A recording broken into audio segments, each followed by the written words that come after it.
conductors associated with that area in detail, following a very specific job aid, a specific set of failure modes, and creating tags accordingly. In addition to that, we have a new program in 2025, which is a drone span inspection. What it is we are selecting, again, using the 3-risk matrix to define our high-risk conductors, and the drone will follow the span one way, down, back the other way, down, back the other way, and collecting that information of that span between two locations, high resolution picture or videography, depending on the need, and that's being assessed through another job aid for us to understand what's going on through the span itself, around the splices, and so forth and so on. So those are from an aerial inspection with detailed photography. In addition to that, we have our patrols, which happen across the system throughout the year. And we also have infrared. So we have infrared corona assessment around 7,000 miles or a little more than that every year, where we fly these lines when they are properly loaded at the levels needed for us to make the inspection, and we fly those and collect that data and have those findings based on our standard. Then finally, there is also what's called line view.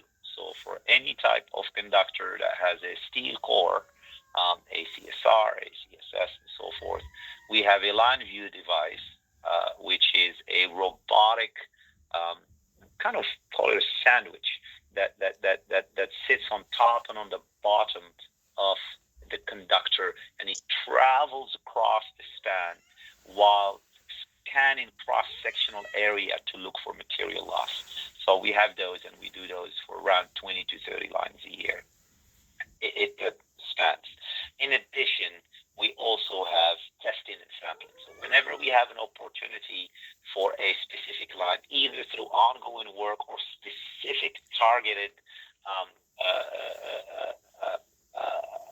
sampling, we take samples of conductors that are of interest. We bring those to the lab, and we perform those tests. So we have a variety of things to address conductors throughout the year. Okay, thank you. Does PG&E own the line view equipment, or do they have line view actually come out and do the assessment themselves?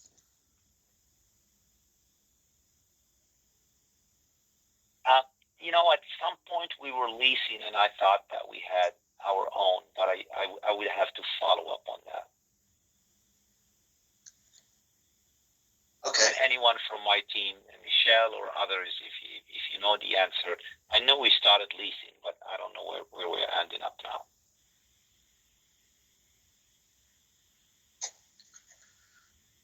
But we'll get back to that. Okay, thank you. I will answer it in the chat. I will reach out to ATF immediately, get some answers, and I will answer it and close the loop in the chat for you, okay? Thanks so much. Awesome, John. Anything else? Thank you, Sam. I think we'll move on at this point, just for time. So thanks again. I'm going to go off camera. Thank you guys so much. I'm here all day, and you will hear from me this afternoon as well about grid enhancing technology. So super excited to be here and listen to you guys.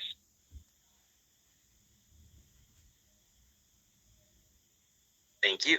Sakshi, next slide, please. Next up, we have Substation Asset Strategy. This will be presented by Justin Flores, Senior Manager of Substation Asset Management.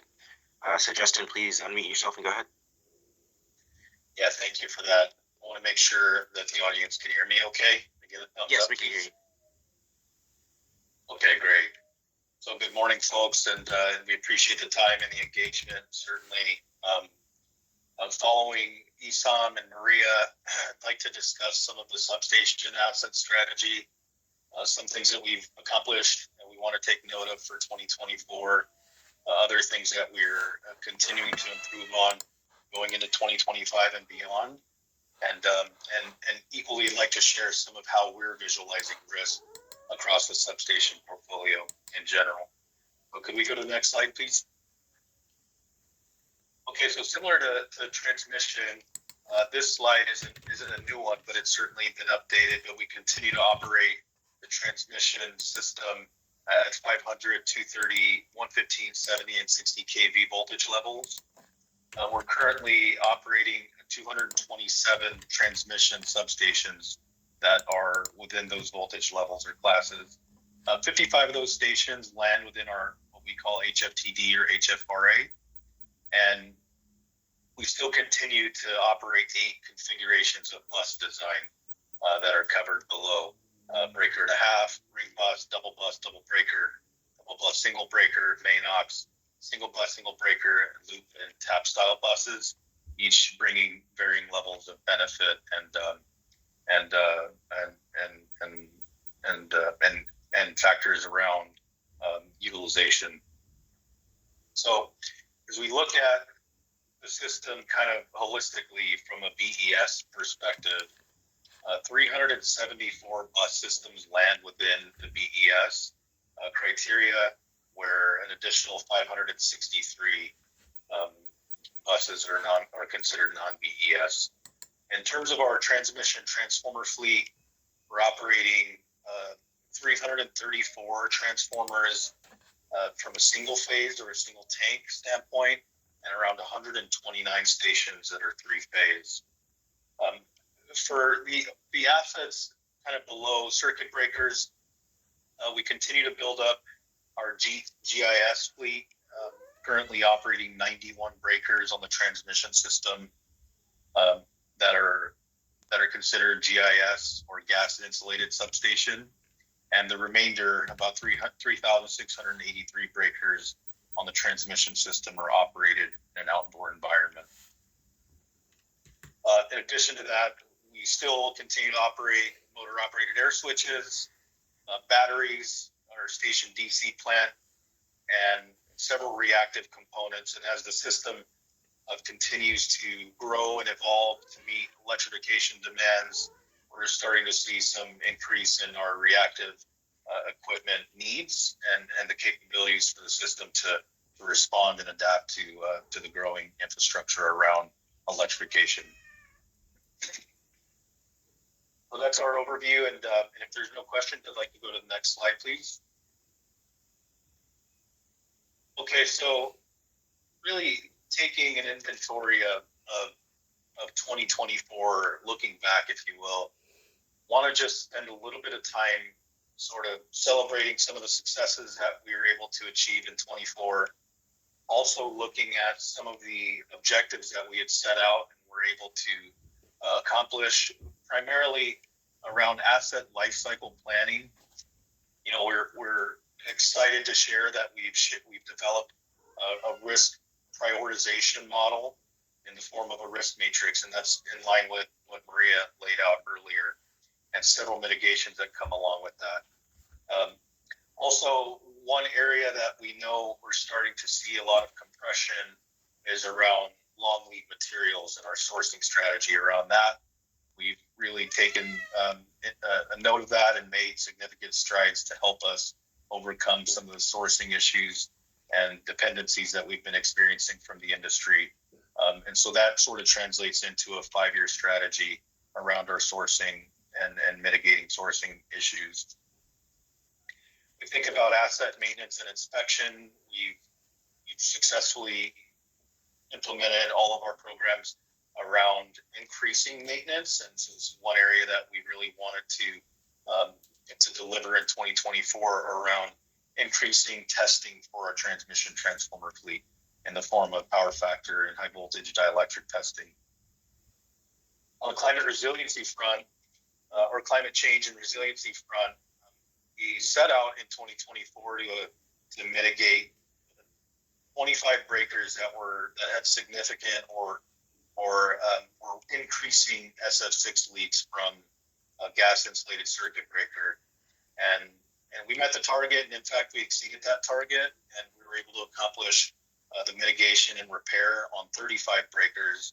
This reduces our overall carbon footprint. What it does also is that it reduces our risk in terms of environmental consequences for leak loss, and it keeps us within our CARB and our EPA allowances for leak loss on SF6.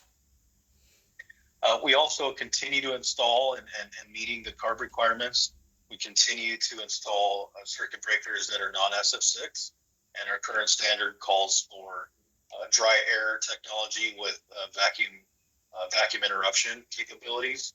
And so we continue to install those in 2024. And also learning from some of the lessons in 2023 around flood, looking at how we can continue to adapt to some of the environmental and flood risks that we have. We've certainly provided a risk ranking around that threat, specifically around flood mitigation, and so we've made strides on that in 2024 as well. Another item I'd like to highlight certainly is in terms of our grid and interconnection. The team here, many folks on this team supported that are on this call today, the completion of our 500 kV path rating review assessment and our mitigation project. And so that impacted Path 26, Path 15, and also Path 66, where we're able to really take an inventory of some of the deficiencies within each of those paths, come up with a mitigation strategy, and build out on that so we can realize the maximum potential and operating capability for those paths. Also, we're able to achieve 18 major EGI, or electric grid interconnection projects in 2024. And certainly on the next slide, what we'll cover is a little bit around how we're looking at visualizing risk for substation assets overall. So those are some of the highlights, and wanted to make sure there weren't any questions before we go to the next slide. Oh, Justin, just a reminder, we'll take questions at the end. Great, thank you. Thanks for that reminder. So in terms of our system risk prioritization, just like transmission line, we look at the risk in a matrix format, and some of the inputs, it's two-dimensional. On the vertical axis, we look at the consequence of failure from a substation perspective, everything within the fence line, and then a probability of failure on the horizontal axis. But instead of a 3-box matrix, we've opted for really no specific reason other than additional fidelity to go with 5-box or 25-box matrix, or a 5x5, if you will. And some of the inputs that we think about for consequence, similarly to T-Line, are from a safety standpoint, both public and employee safety. The public part, really thinking about how we have defensible space achievement around the PRC 4291 statute that PG&E has adopted within its operating procedures today for those stations that are within HFRA and HFTD. We look at reliability on the grid, right? The integrity of the grid, the redundancy of the grid, and also the impact on customers. The impact on customers is more pronounced on the distribution side of our business. It's less pronounced on the transmission side. However, we're starting to mature our understanding of the absence of a specific asset and its impact on the system, even without experiencing customer outage. And also another area, wildfire defensible space that I just covered. When we look at probability of failure specific to substation assets, well, we really look a lot at asset condition. There's a multitude of inputs that we use here around our frequency of inspection, which is considered relatively high. What we do is we have an annual inspection program that's HFTD centric, and then we have a monthly or bi-monthly inspection regimen as well, which is a foot patrol. And so we gather lots of data points, and it increases and improves our understanding of the risk factors that we're dealing with. We also have a preventative and corrective maintenance program that we document, and those three feed directly into our understanding of the risk from a probability of failure standpoint and asset condition. We also look at environmental factors, recently looking at flood risk and other factors, the failure history or potential extent of condition. Maybe there's an issue on the market with a particular vintage of bushing. Maybe there's a bad actor on the market or within PG&E that we can trend and expressed within this risk framework as well. Look at industry benchmarking. We spend a lot of time discussing with industry peers what their risks look like and what their behaviors are looking like in terms of specific transformers, circuit breakers, and other systems.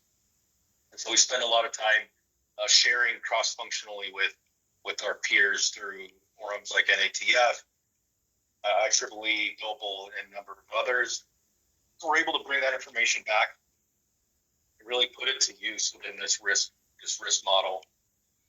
And then, of course, the design and application is another one that we really look at. Design and application, and then there's an age component there as well. Age isn't a major input on the risk approach that we take, but it certainly is one component of the risk. And so ultimately we take these and we position each of our assets. If you were to take transformer, for instance, you would have your entire fleet of transformers situated within each of these 25 boxes. And then we start to build out the mitigation program for each of them, and the associated time component that comes with that mitigation ensues as a result of where it's positioned in each of the boxes, whether it's critical, significant, all the way down to negligible risk. Could we go to the next slide, please? Okay, we'll switch gears a little bit and wanted to just take a moment to share that, we acknowledge and we're certainly experiencing a lot of the issues around material long lead times and looking at how we can minimize the impact that those lead times across the industry are affecting us here at PG&E. And so this table really just shows pretty broadly, from transformer and circuit breaker, both considered long lead time major assets, and important assets with respect to most of our capacity and our asset health projects. The lead times have increased significantly, right? When you think about a 500 kV circuit breaker on our system today, we're waiting around 3.5 to 5 years to take delivery. And on the lowest end, right, when we think about our 70 kV or 60 kV transformer or breakers, the lead times there up to 40 kA on those breakers specifically, 9 months to 2 years. And so these times have changed over the last 4 years, and they continue to increase.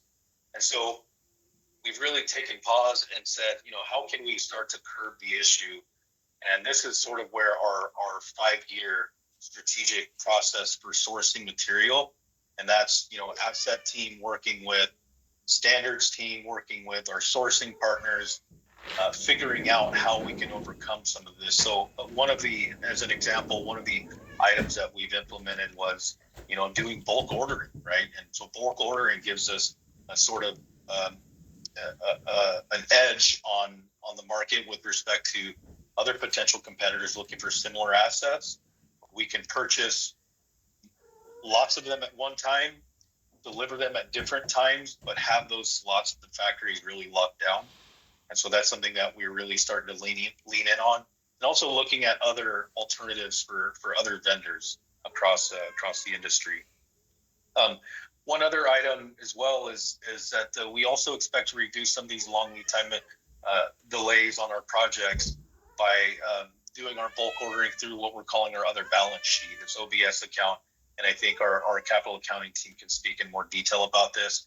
But this gives us the leverage to sort of reduce or eliminate AFUDC, and so that they don't accrue throughout the project life cycle, really just taking delivery of the asset and then making good on the payments in that year.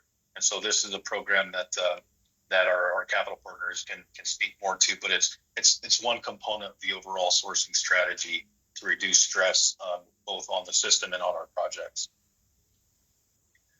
Can we go to the next slide, please?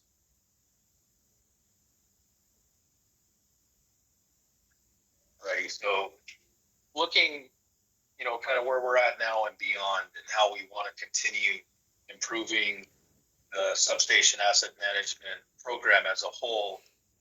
Right now we look at the system and we're really taking a hard stand that we want to and need to reduce in-service failures. And there's a multitude of ways that we're trying to accomplish that. One of them primarily is taking our risk matrices, taking what we learned from the risk inputs, thinking about those outputs that Maria shared earlier, and understanding where we can layer those projects in the short term, right? Where we have the highest risk impact today, how we can identify them, and then not only identify them through risk modeling, but apply the right mitigation for them, like Maria alluded to.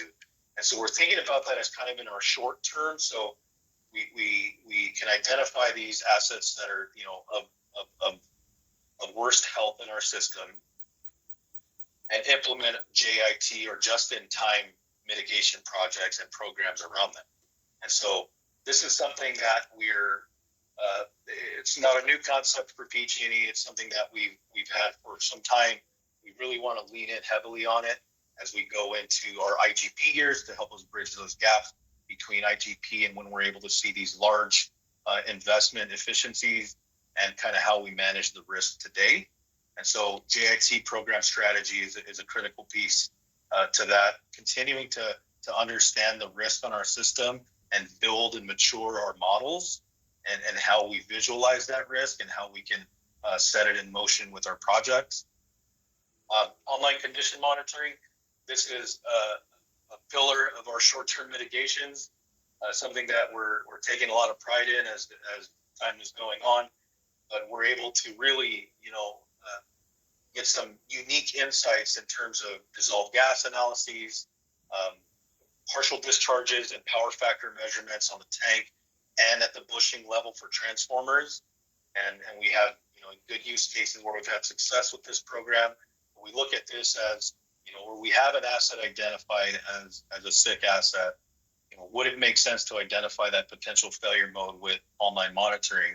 And if the answer to that is yes, then we would do that and increase our failure detectability to reduce the likelihood of a failure and ultimately extend the usefulness of the asset, make the decision at the right time for that asset so we can make an investment to overcome the risk.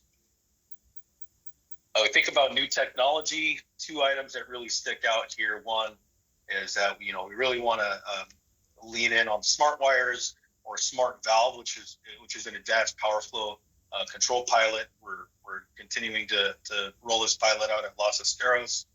And one other item that we're thinking about is that's underway with our ATS partners. I think Esam alluded to ATS. They really help us understand a lot of the technical aspects of these ideas that we come up with. And one of them is as a part of our early fault detection strategy, we really want to roll out online thermal monitoring technology, which is really a thermal camera in a station that has pan tilt zoom capabilities that we can detect several assets or a whole rack of assets, if you will, for hotspots. And so this is something that we're really excited about. We're underway right now in 2025 with a pilot.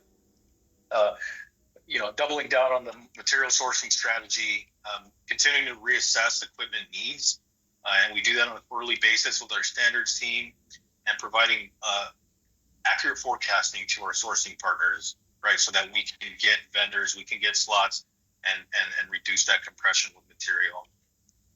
The technical evaluations, like I mentioned, looking at alternative vendors globally, we really recognize that there's some efficiency gains within the technical evaluation process, and so we're implementing that within 2025, and that's both with our spec and other requirements, and then continuing to develop new vendors.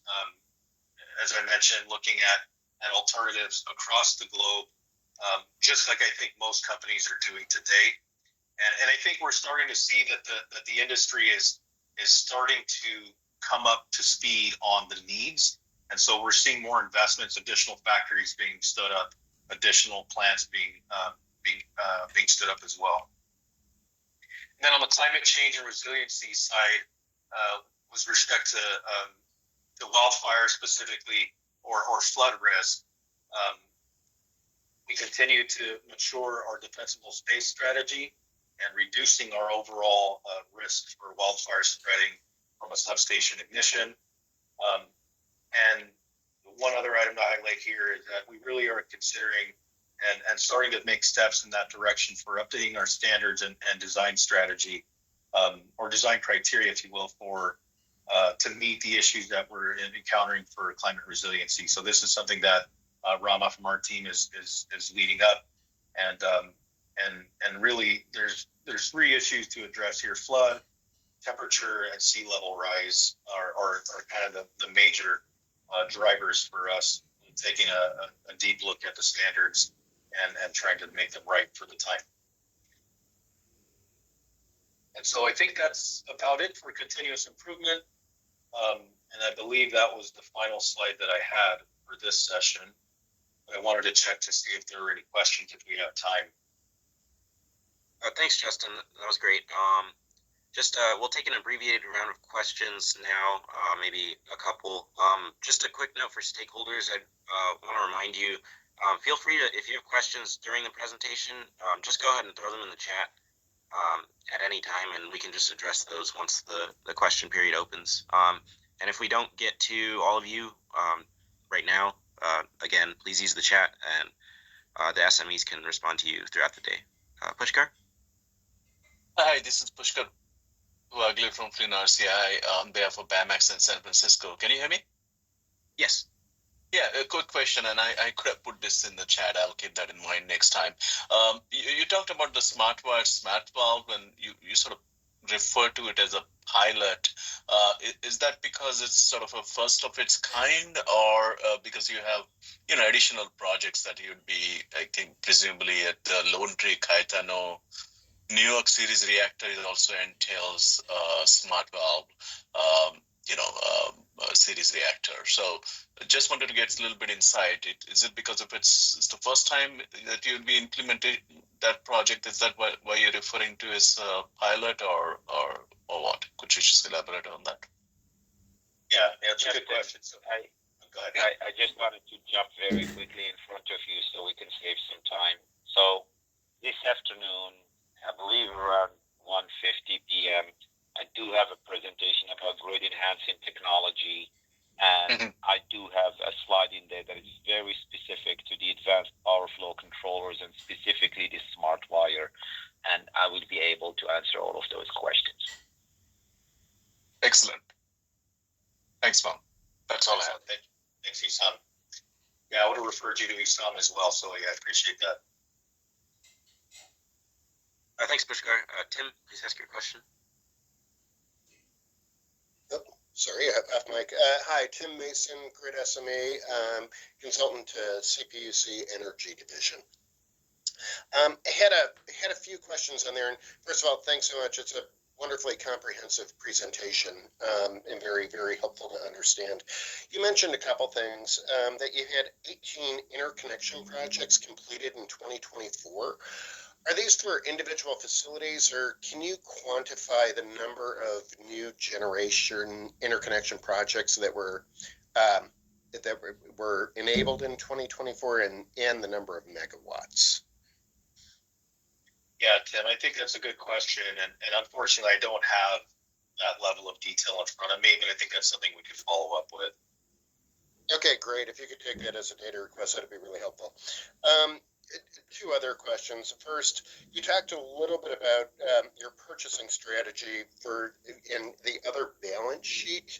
Kind of curious as to how you're approaching this and how this is reducing AFUDC is one of the things that it mentioned. Is there going to be somebody on the call this afternoon who's going to be able to discuss that further? Yeah, I think we could probably use Nikki Rose a little later on, right, Lorenzo, to help with that. I'm here on the line. This is Nikki. I can answer that question now, or if the team prefers. I see there's also a question in the chat. Do we have some time to review it, or shall I wait until the AFUDC section? Thanks, Nikki. I think we should just go ahead and wait until your section, but we'll take those questions down and revisit them just for time. Okay, and then finally, the other thing that I had, and I'm kind of curious about how the genesis of this.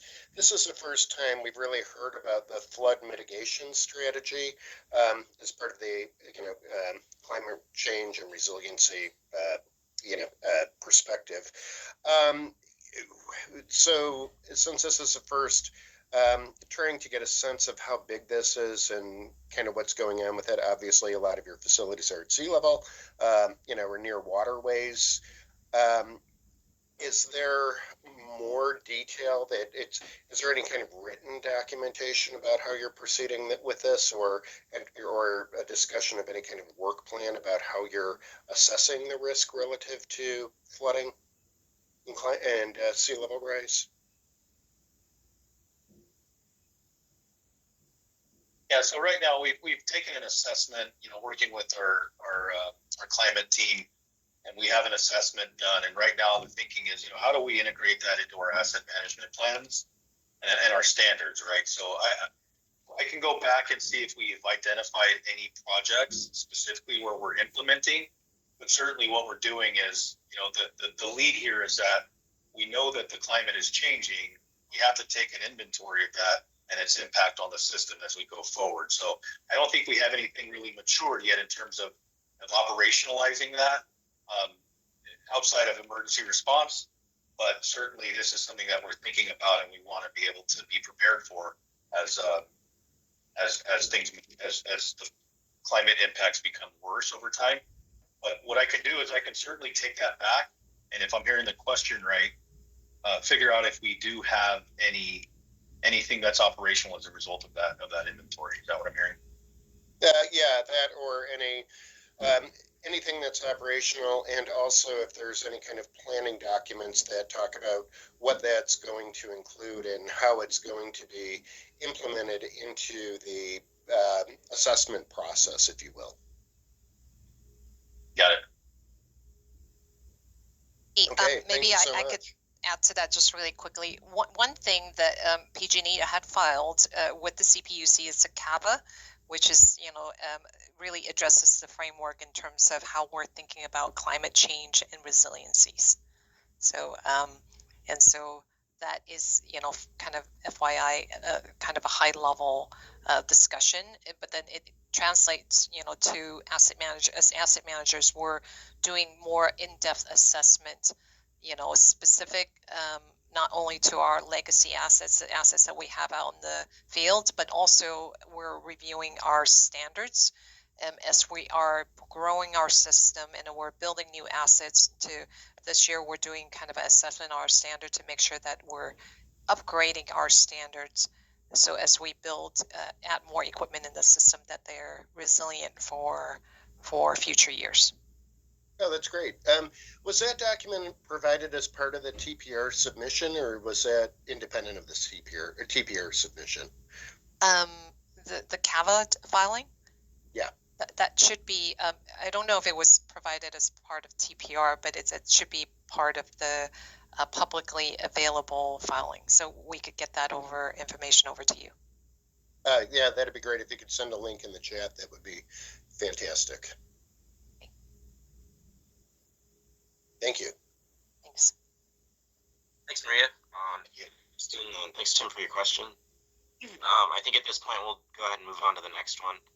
So that concludes our asset and strategy presentations. Big thanks to all of our presenters. Sakshi, next slide, please. And Nick, we got one more operational assets and systems. Oh, right. Yeah. My mistake. So now we'll move on to operational assets and systems. This will be Heather, Frankie, and Vineet. So Heather is a protection engineer. Frankie is an automation engineer, and Vineet is a senior manager in operations. So please go ahead. So good morning. My name is Heather Torres. As it was already stated, I'll be presenting with Frankie and Vineet. Next slide, please. So operational assets cover several areas: grid operational, business applications, protection, automation, and SCADA.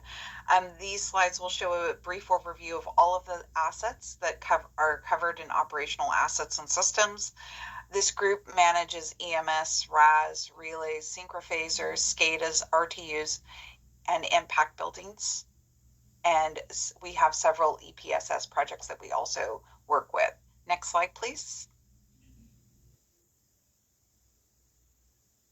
So our highlights for this year for grid operations under major work category 63 is the EMS SMP upgrades. FERC order 881, the dynamic line rating implementation. We also completed phase 1 of the SFGO RAS relocation projects. And our TSRP program cut over the RT SCADA to the EMS.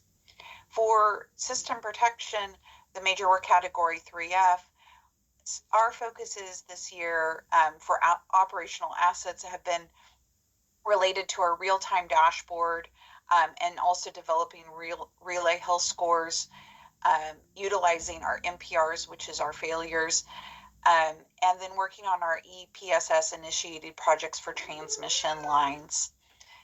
For automation and SCADA, there's a focus has been on SCADA equipment, reducing cyber vulnerabilities and continuing the impact and closure program.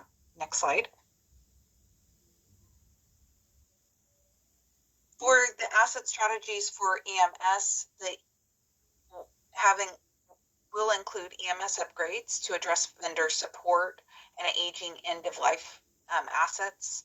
There's an effort to further support FERC Order 881 by implementing GE EMS application modules, and also implementing enterprise GE DDLR tools to calculate real-time hourly and 10-day forecasting rating based on input from the PG&E transmission rating register, GIS systems, IBM weather for the PG&E EMS and California ISO.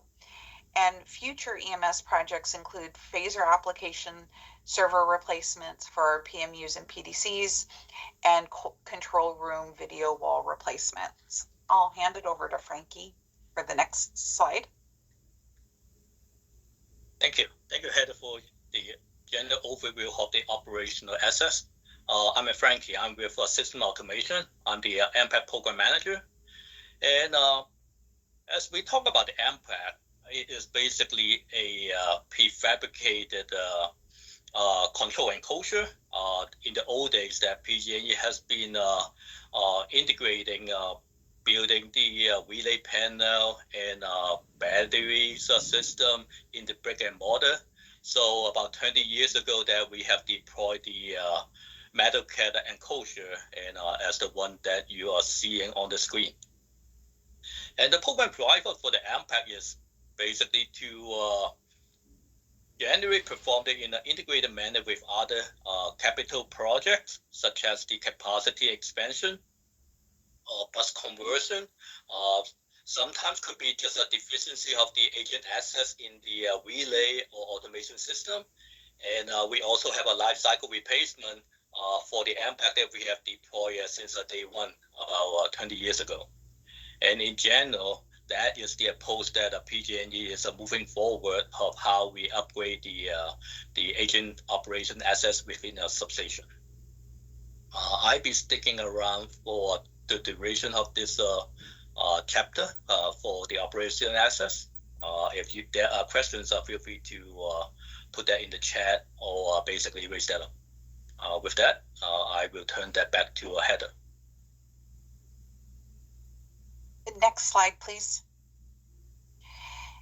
System Protection Asset Program reviews the life cycle replacement of the protective relays in PG&E. We assess it by the overall health of the asset and the system's needs. We do an age-based targeted replacement for our electromechanicals, microprocessor, and solid-state relays that are considered at the end of life. But as part of this program, we also take into account the maintenance history of the relays, the failure rates of the relays. We also evaluate the system configuration and environmental issues and safety impacts. System Protection tracks and monitors relays that have shown sign of potential performance issues and replace the affected equipment as just-in-time replacements or planned replacements. System Protection also does routine coordination or studies to identify coordination or operational concerns, and that is done primarily through the area studies that are performed as part of projects or as part of ongoing coordination studies. This year, we have also implemented our health score program, our health score that combines both the age, failure rate maintenance, system configuration, environmental issues, and safety impact. That is that pretty little picture that's very hard to see on the side of the slide. But that is our new formula for determining our prioritization of relay replacements. Also, based upon NERC compliance, System Protection Group is responsible for the evaluation of all 5 categories under NERC compliance. System Protection evaluates and determines if setting changes or replacements are required or replacements are required based upon those compliance, based upon the NERC compliance needs. Next slide. I've presented this slide several times. For most of our presentations, it's important to understand what life cycle is to a relay. For electromechanical relays, it's 40 years. Our solid state and microprocessor relays is about 20 years. And so for all of our programs, we do look at how old the piece of equipment is, along with all of our other monitoring. And our monitoring does also include our Schweitzer 2021 or 2020 relays, 2030 relays, direct transfer trip and communication equipment. Next slide, please. So as part of our efforts, we have developed dashboards that allow us to look at this in our relay assets in real time. As we evaluate each of the types of relays that have failed throughout the year, how much percentages are beyond their end of life. And we also look at how those relays are performing within the system. The electromechanical average age is increasing each year since minimal new electromechanical relays are installed, and the electromechanical fleet continues to age with whatever relays that remain.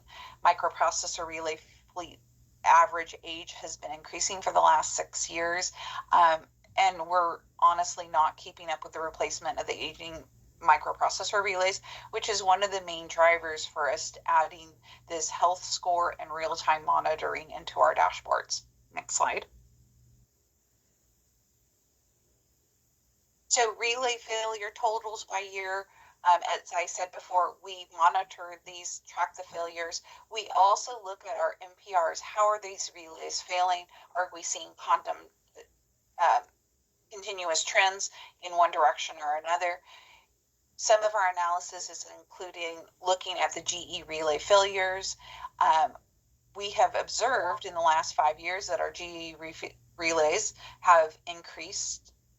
Our failures have been increasing due to DSP module failures. And so some of the proactive things that we do within system protection is ensure that we have those specific DSP modules available for emergency replacement or perform life cycle replacement on the complete relay. So we do monitor and observe what is going on within our fleet on a real-time basis, and then we create proactive plans in order to address those concerns. Next slide. I believe that actually concludes the presentation. Next slide. Okay. And so we're open for questions. Thank you. So if stakeholders have questions, please raise your hand. John, go ahead. Frankie, I have a question for you on MPACs.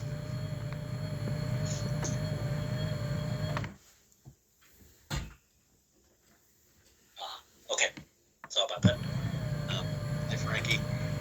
Hey, Frankie, has PG&E ever gone back and revisited costing out a stick-built control house to determine, whether the impact solution, is still viable? That's a very good question. Little bit of the background. When MPAC was first deployed 20 years ago, it was with one set of what we call the integrated of the design standard. From that perspective, we did a Unicode assessment to basically start off the program. And then about 2017, we transitioned into the present design standard sustainable SMP design standard with more of the external wiring. And we have been trying to monitor the differences between the two different design standards. And we are not there yet because, as you could tell, it has been only a few years, not that many data points for us to compare. But in recent month, I think last month, or actually 2 months ago, we actually had a webinar with with the building supplier. And in that, we touched on to some of the driver strategy about going with the MPAC or going with the brick and mortar type of installation. And that basically goes along with what we are believing that's the path forward for greenfield or brownfield installation for PG&E on a more complex bus system with more of a element. That's when Justin earlier mentioned about the different type of bus configuration. And when you think about MPAC deployment, it is basically based off of an economy of scale. When you have more of the panel being built elsewhere, out of the California area, and the workmanship, the labor cost would be more favorable in a way. And from that perspective, you minimize the working hours within the substation. And MPAC is also about standardization. When you have all the panels up here installed, when you go into the current coordination, it gets very clear cut to finish one breaker and then continue on to the next breaker, so on. So when you account for all of these, that's why we still believe that the way to go forward is still more favorable when the MPAC approach is being deployed. They've prefabricated, everything is standardized. And long story short, that is how we see that cost saving going with this approach. Does that answer your question? Yes. Good.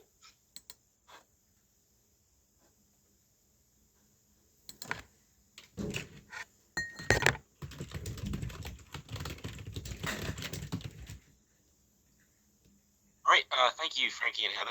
I think that's all the questions for this section. So we'll go ahead and move on.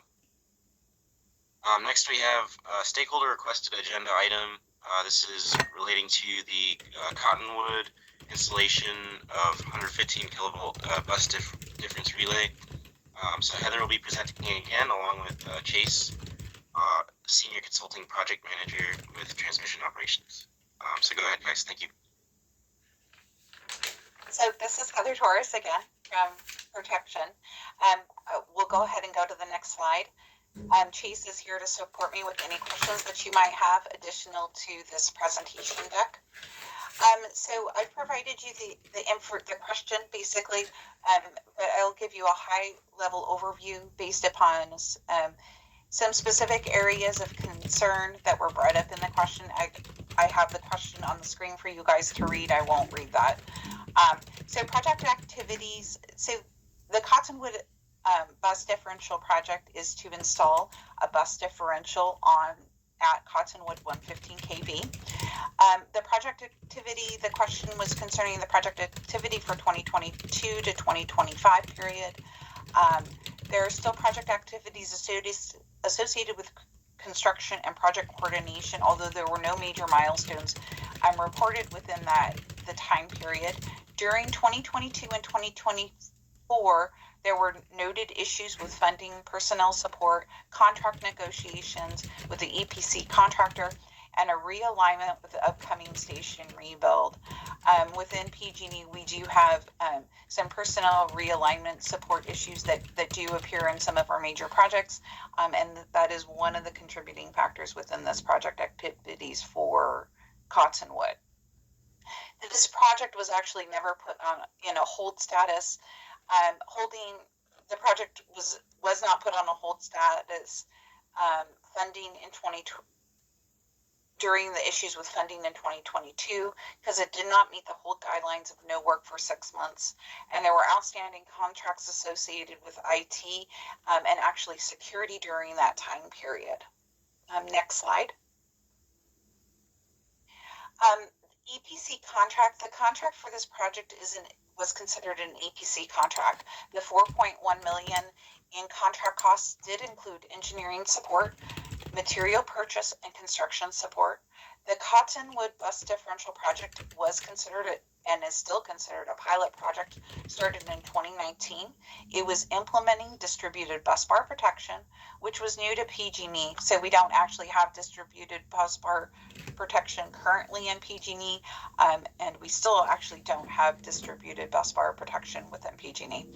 And it required a great deal of vendor support in order to implement it.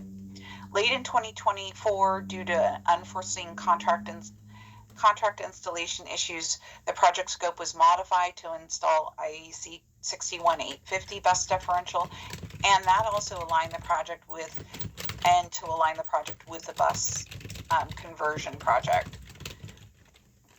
In our question, there was also a question about project scope.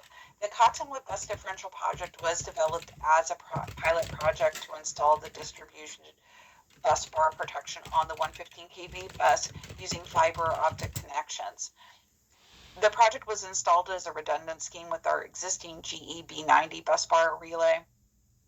During the execution of the project, it was determined that the original proposal was having too many unresolved execution issues, and the scope of the project was changed to the IEC 61850 protocol, which is more in line with what PG&E's present technology strategy is. Additional issues is due to the change in the technology used and to align the project with the Cottonwood Bus Conversion Project, the schedule for this project has been extended. For this project, the cost has been higher than a typical bus differential project, but because of the pilot nature of the project, lessons learned, troubleshooting involved, the additional cost was expected. In future, for similar applications of this technology, we're expecting an overall project decrease system-wide for similar bus differential installations. I'll go ahead and open it up for any questions or any concerns that might have arisen. Thanks, Heather. John, please ask your question. Hi, Heather. John Gavin. Thanks for the. Seemed like the material costs were kind of light at 29,000 compared to the labor. And I was just, is this a labor-intensive type project with very little material? Can you go through that part of the project?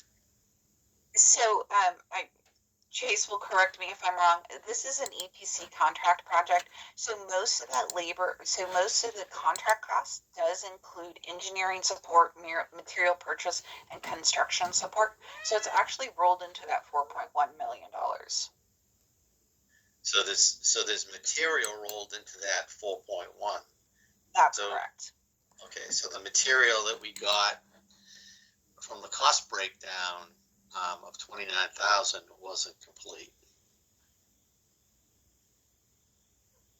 Yeah, I guess just to go ahead. Sorry, yeah, to add into that, so there are some internal material costs, and that's what's going in that category. So there's IT equipment that's procured for some internal support. The bulk of the material would be reflected in that contract value. 4.1, so it includes the engineering, procurement of material, and then the construction element from that contractor. So Chase, can PG&E break down that 4.1 into material, labor, etc., to give us a better idea of what that split looks like? Yes, I don't have that information in front of me or on hand at this point in time, but I can go back and evaluate that EPC contract for those details. Okay. Yeah, that would be helpful because it just seemed like, it was just, it was lopsided between the material costs that we got, and then what that 4.1, labor cost was. And, you'd also like to know what's included as part of that material. Is PG&E installing additional CTs on the breakers? in addition to relays,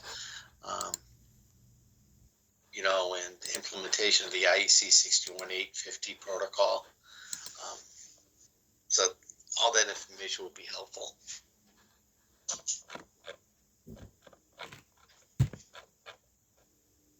All right, yeah, I will. I'll make note of that and revisit the contract and pursue those details. Thank you. Okay, appreciate it. Valerie, please go ahead. Hi, Valerie Wynn with Grid SME.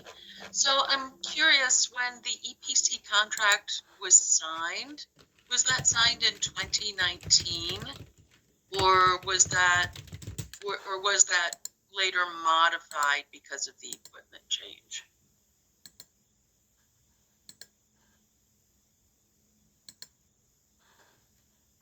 So on slide 39, in your first bullet, you say there is an EPC contract for 4.1 million. And when was that contract signed? That was signed in 2019? I apologize. Just a quick check. I'm having an issue with my screen. Is my audio coming through? It Yes, is. it is. Okay, perfect. Sorry, we have an ergonomic software that's intervening in all my visual peripherals here. So the contract, and I don't have the specific dates, but it was, to my recollection, a staged EPC. So we entered into the initial phase with the design component as the starting point, and then I believe additional items were added over time. But I don't have the specifics of that. That's another item I would need to take back and look at that timeline. I want to make sure I give accurate details here. Yeah, I mean, it would just be helpful to know because, of course, the cost of the project has been going up, and if any of that early work is useful at all to the 2024 and future work on this project. Understood. Thank you. Thank you.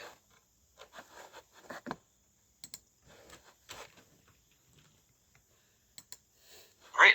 Thanks, Heather. Thank you, Chase.